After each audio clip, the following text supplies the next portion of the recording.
Tambah lagi satu sektor yang terkena sengatan virus corona.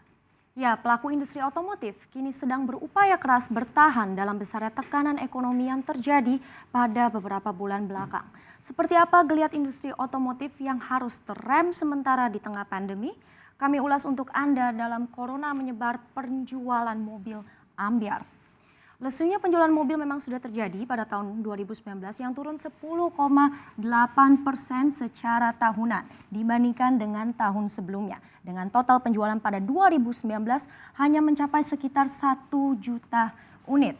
Terlihat dari kondisi awal tahun 2020 sudah jelas ini belum membaik dan parahnya data penjualan mobil pada April 2020 sampai ambles 90,6% secara year on year atau hanya terjual 7.871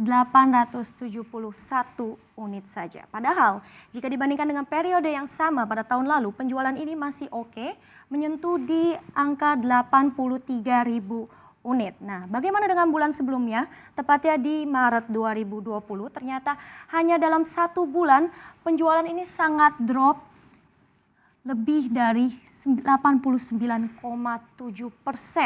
Karena sebenarnya penjualan pada Maret 2020 ini masih terjaga di kisaran 76.000 unit atau hanya turun 15% secara tahunan. Sehingga bisa disimpulkan bahwa periode April 2020 telah memecah rekor sebagai penurunan penjualan mobil terburuk sepanjang sejarah. Lantas situasi buruk seperti ini memberi keraguan bagi Gaikindo mengingat kondisi di mana PSBB yang sudah berlaku di banyak tempat dan juga sudah menjelang Idul Fitri membuat pihak Gaikindo memprediksi penjualan mobil pada bulan Mei akan lebih rendah lagi dari bulan April. Ditambah kemungkinan target penjualan untuk 600.000 unit hingga akhir 2020 dirasa atau dinilai akan sangat berat untuk dicapai.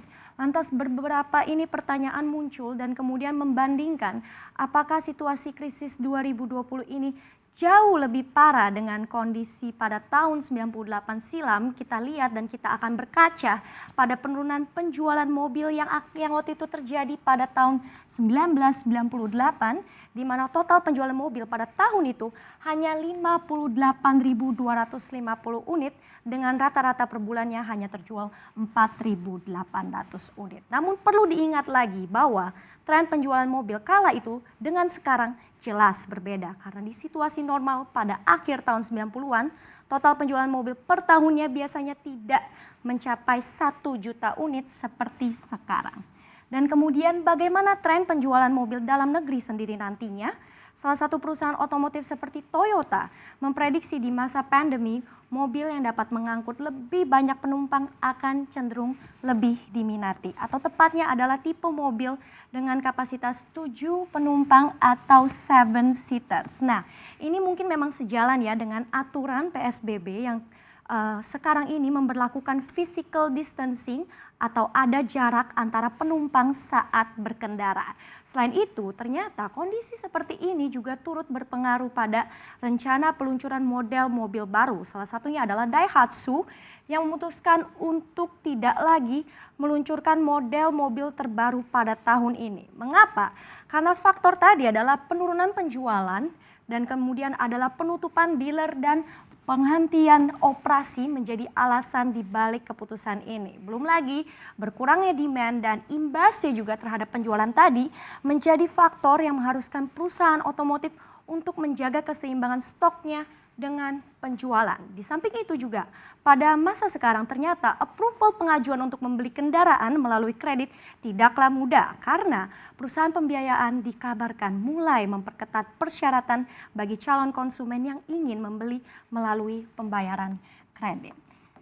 Sehingga lesunya bisnis otomotif nyatanya tidak hanya dialami oleh Indonesia saja tetapi juga hampir di seluruh dunia. Lembaga pemeringkat kredit Moody's Investor Service memprediksi penjualan mobil global pada tahun 2020 akan turun 20%, jauh lebih dalam dibandingkan dengan prediksi awal yaitu turun 2,5%.